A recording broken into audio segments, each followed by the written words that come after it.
I am Natalie Warren, 34, and my life has been built from grit, grace, and an unshakable bond with my brother James.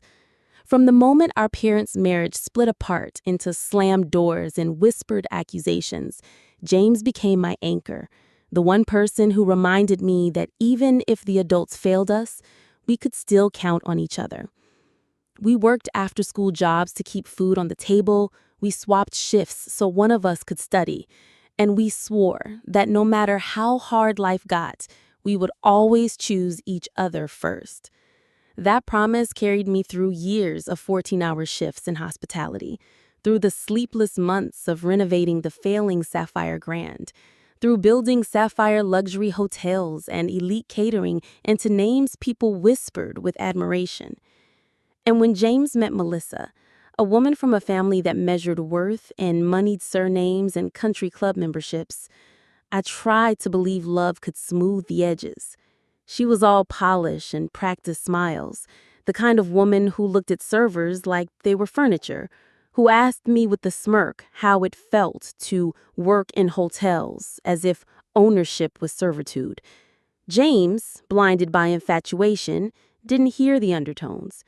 He bought the SUV he couldn't afford, adopted phrases like optics and the right crowd, and drifted from the brother who once split sandwiches with me. When he proposed to Melissa with the beach full of rose petals and a diamond big enough to catch satellites, I swallowed my unease and celebrated his joy. The wedding planning became a battlefield of expectations. Melissa and her mother Eleanor demanding reupholstered chairs, new drapes, imported flowers, and menus rewritten 15 times. James was drowning in costs he couldn't shoulder, and I stepped in the only way I knew how, with love that translated into money. $65,000, I told them. The venue and base catering are my gift. It was months of profit, but it was also a sister keeping a childhood vow. We only have each other. Planning rolled on, but something began to sour. Emails excluded me. Meetings about my own staff happened without me. I told myself it was stress, that once the vows were said, the sister who built an empire would be allowed to simply be a sister again. Then the invitations went out. Cousins posted photos of gold-foiled envelopes. Friends texted about how beautiful the calligraphy was. My mailbox stayed empty. The bridal shower passed without a word. An engagement shoot appeared online, staged in the botanical gardens, and my name was absent from every caption. When I saw the final seating chart for the reception and found no Natalie among the family tables, my chest turned hollow. I confronted James. He mumbled evasions about complicated guest lists and pressure. Days later, a bartender friend sent me a video of Melissa at her club, laughing with bridesmaids about the hotel girl who thinks she'll sit with family. She said my $65,000 was already spent. That night, I sat in my office, lights off, and read the venue contract like it was scripture. Section 12. Any event violating respect and integrity may be canceled at the owner's discretion. The next day, my phone rang. Victoria Hayes, the planner, crisp as a pressed suit. Miss Warren. The days after that confrontation moved like a storm cloud hovering over the Sapphire Grand. Outwardly, the planning continued. Florists delivered crates of orchids, musicians rehearsed in the gallery, chefs perfected canapes under silver domes. But inside me, there was a constant hum, part fury, part sorrow, part the quiet strength of someone who finally said no after years of yes. James called me that evening, his voice raw. "Nat, I never wanted it this way." I wanted to believe him, wanted to rewind to when we were kids, counting coins on the bedroom floor, promising we would never let the world split us apart. But how do you reconcile that boy with the man who let his fiancée and her mother dictate that his only sister was not good enough to witness his vows? "You signed off on it," I told him flatly. He stammered excuses about pressure, about optics, about Melissa's vision of perfection. every word was another crack in the image of the brother I once knew. And yet, beneath it, I heard guilt, maybe even shame, and it kept me from slamming the phone down. I knew deep inside that Melissa's world had wrapped around him like ivy, choking the authenticity out of him. But the real James was still in there, somewhere, buried. The rehearsal dinner became the first test. I answered in a gown that made no apologies, deep navy silk, my grandmother's pearls, and a presence that said I was not staff, not a side note, but family. Conversations faltered when I walked in. Melissa plastered on a smile tight enough to crack porcelain, while Eleanor kept her eyes fixed on her glass of wine. Only Howard extended a hand, surprisingly gracious, as if he recognized strength, even when it was inconvenient. James hugged me, but his arms felt tentative, as though hugging me was now a political act. Guests watched curiously, whispers rising like the rustle of silk. I sat at the head table, where I belonged, ignoring Melissa's glare. The evening passed in a blur of forced pleasantries, but one thing stayed with me: the way James looked at her when she snapped at a waiter for bringing sparkling water instead of still. His eyes flickered, just for a moment, with something that looked like doubt. Later on the terrace, he joined me under the city lights. "Do you remember when we dreamed about owning skyscrapers and gardens?" he asked softly. His words carried the echo of the brother I loved. I reminded him of the fire escape nights, of promises that we only needed each other. He nodded, but his eyes were haunted. "What if I've built a life that doesn't even look like mine?" he whispered. Before I could answer, Melissa's voice cut through the night, sharp and impatient, pulling him back into her orbit.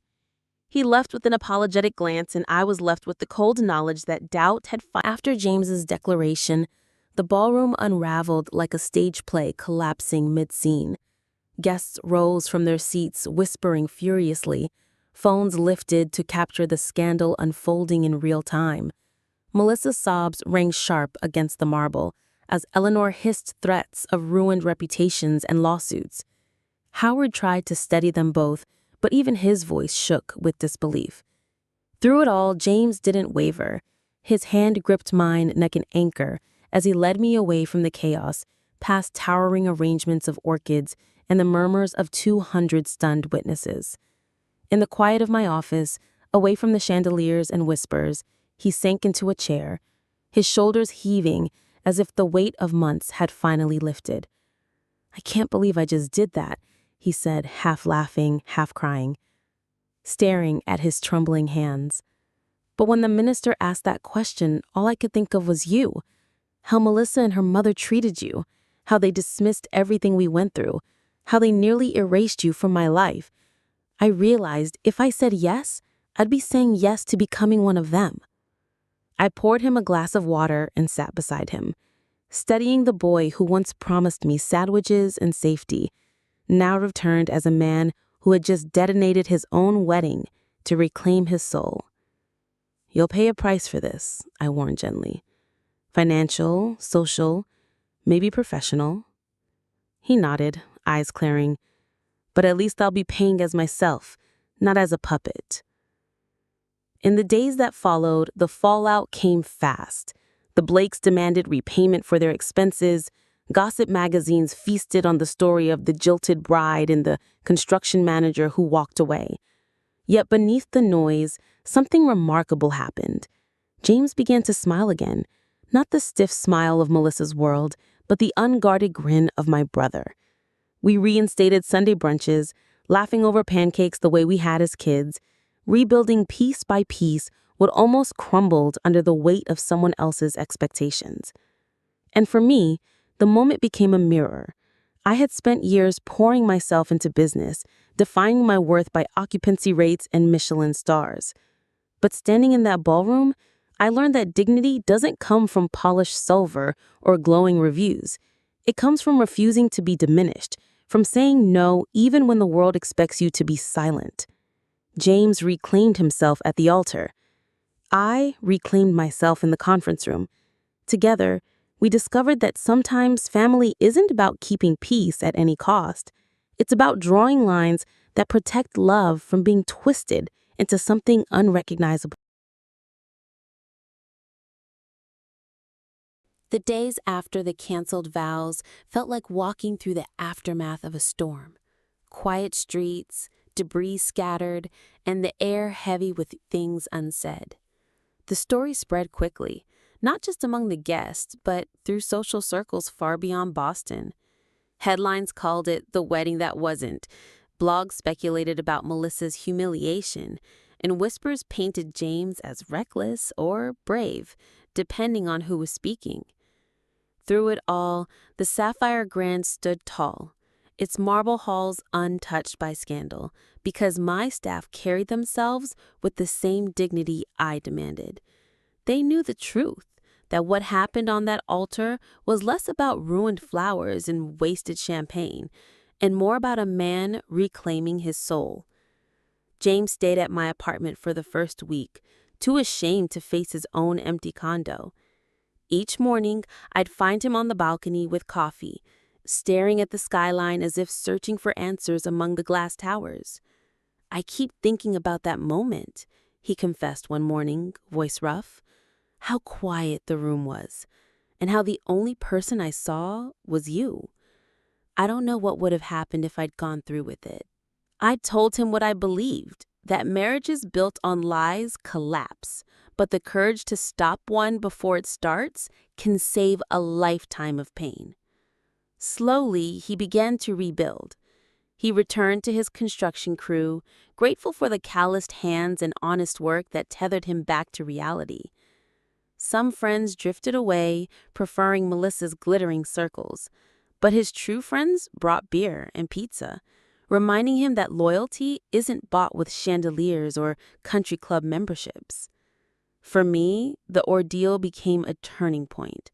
I realized how often I had equated generosity with silence, mistaking endurance for strength. The day I stood in that conference room, refusing to be erased, I learned that boundaries are not walls. They are doors. You choose who to let through.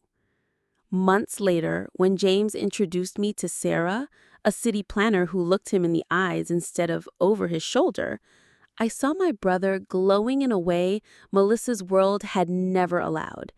And I knew then that the disaster had been a gift disguised in white lace and shattered vows. Sometimes life rips away what you think you want, so it can reveal what you truly need: self-respect, honesty, and the courage to demand both. 6 months after the chaos, the Sapphire Grand thrived louder than ever. Bookings surged, my catering company had a waiting list, and colleagues whispered about how I had handled the infamous non-wedding with a calm professionalism that turned scandal into strength. But beneath the polished reports and glowing reviews, the true victory wasn't in revenue. It was in rediscovering the bond with my brother that money could never buy. James had moved past the gossip columns and begun dating Sarah, the city planner who treated him with a kindness that required no performance. Their laughter over simple dinners replaced the hollow glamour of Melissa's galas, and each Sunday brunch with them reminded me that authenticity tastes better than champagne fountains. One gray afternoon, as I was signing contracts in my office, Anthony knocked with an odd look. "Melissa Blake is in the lobby," he said carefully. I almost laughed, convinced I misheard, but moments later she stood in front of me. No couture gown, no entourage, just jeans, a sweater, and eyes that no longer carried smug superiority but something closer to regret. "I came to apologize," she said quietly, hands folded in her lap. She admitted the cruelty of uninviting me while keeping my money, admitted the pressure of her mother's voice and her own insecurity, admitted she had lost herself in the chase for status. Then she slid an envelope across my desk, a cashier's check for $65,000. "This should have been returned long ago. It's yours." For the first time since that nightmare, I saw her not as the villain of my story, but as another casualty of appearances. I accepted the check, thanked her for the honesty, and let her walk out of my office with her dignity intact. That evening, over dinner with James and Sarah, I told them what happened. James shook his head in wonder. Sarah squeezed his hand, and I realized something profound. Self-respect doesn't just reclaim your power. It can inspire others to face their truths too. What began as betrayal had become a lesson stitched into every choice I now made for my business, my family, myself. Boundaries weren't about exclusion, they were about protecting the love and loyalty that deserved to stay.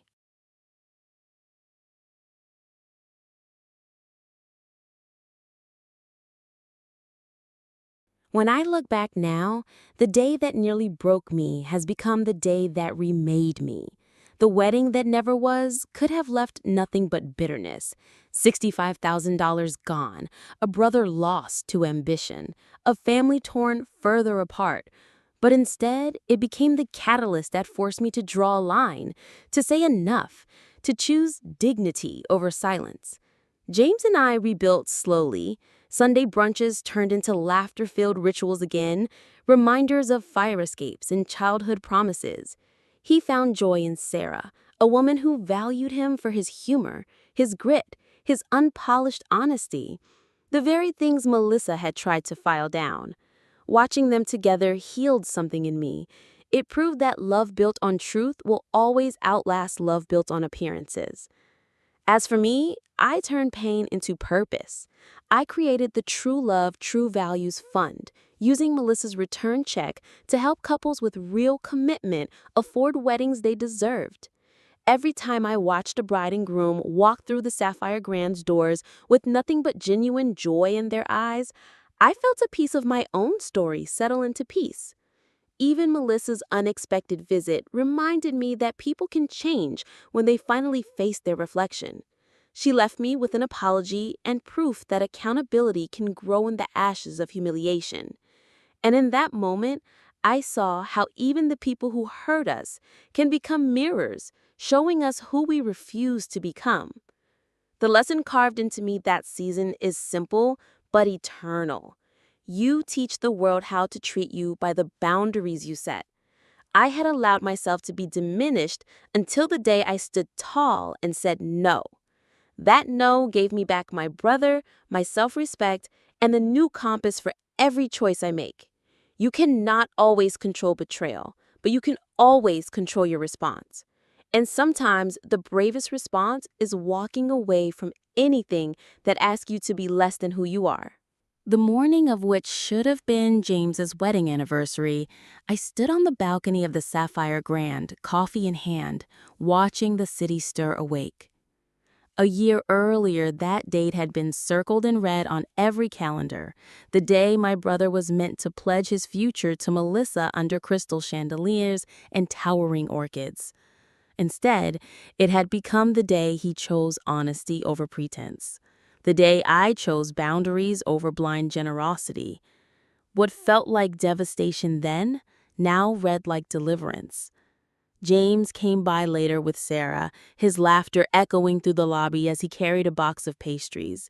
They were planning a simple garden ceremony of their own, intimate and real, with no illusions of grandeur. "Best woman," he said with a grin, placing the title squarely in my hands. Tears welled, not from sorrow but from gratitude that our bond had survived the fire. As I helped him straighten his tie months later, I saw in his eyes the boy who once promised me sandwiches, the man who almost lost himself, and the brother who finally found his way home.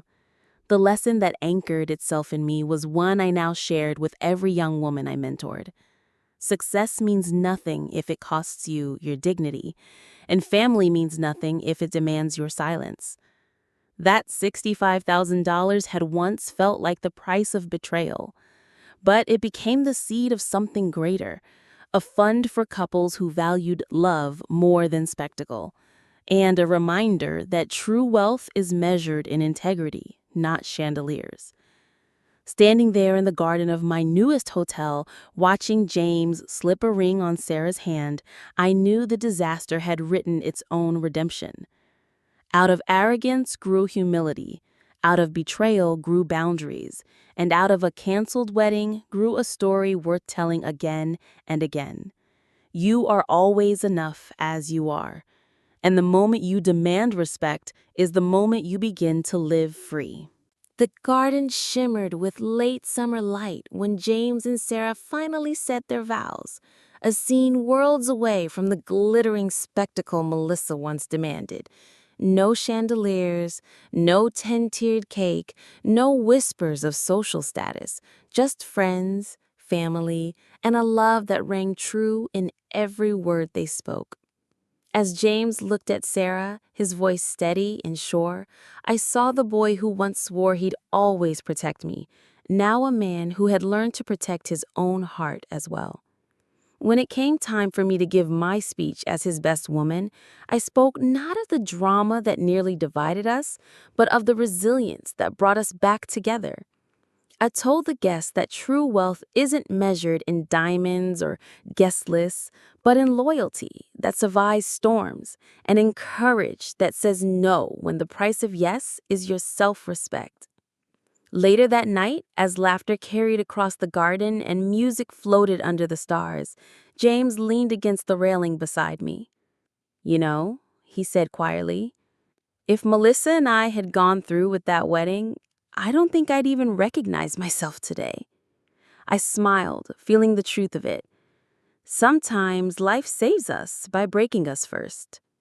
We clinked our glasses not just in celebration of his new marriage, but in honor of every boundary set, every hard conversation faced, every moment of courage that had led to this peace. The story that began with betrayal and humiliation had come full circle, proving that even the deepest wounds can become the strongest foundations when healed with honesty and love. As the music faded and the last guests drifted home from James and Sarah's wedding, I stayed behind in the quiet garden, the scent of roses lingering in the warm night air. A year ago, I had stood in this same place preparing for a wedding that never happened, bracing myself against betrayal and humiliation. Tonight, I stood in the same soil, but with an entirely different heart, lighter, stronger, free. James joined me, his tie loosened, his eyes glowing with the kind of peace I had not seen in years. "Thank you, Nat," he said simply, "for everything, for saving me from the wrong path and for reminding me who I am." I hugged him tightly, remembering every moment we had leaned on each other since childhood, every coin counted on the bedroom floor, every Sunday brunch that kept us tethered through chaos. The past year had taught us both that family isn't about blood alone. It's about the courage to hold each other accountable, even when it hurts. Melissa's cruelty had exposed my own habit of giving until it hurt, but it also forced me to step into my power, to stop mistaking silence for strength. The $65,000 I once thought I had lost had returned to me, transformed into a fund that helped couples who value authenticity over spectacle. Even Melissa herself had faced her reflection and sought forgiveness, proof that growth sometimes blooms from ashes. Standing there in the glow of lanterns strung across the garden, I realized the true gift of that disastrous almost wedding. It gave me back my brother, it gave him a second chance at real love, and it gave me the unshakable knowledge that self-respect is the root of every healthy relationship. Betrayal had become a blessing, endings had become beginnings, and tonight the only thing left was gratitude. Because sometimes the worst heartbreaks lead us straight to the life we were always meant to live.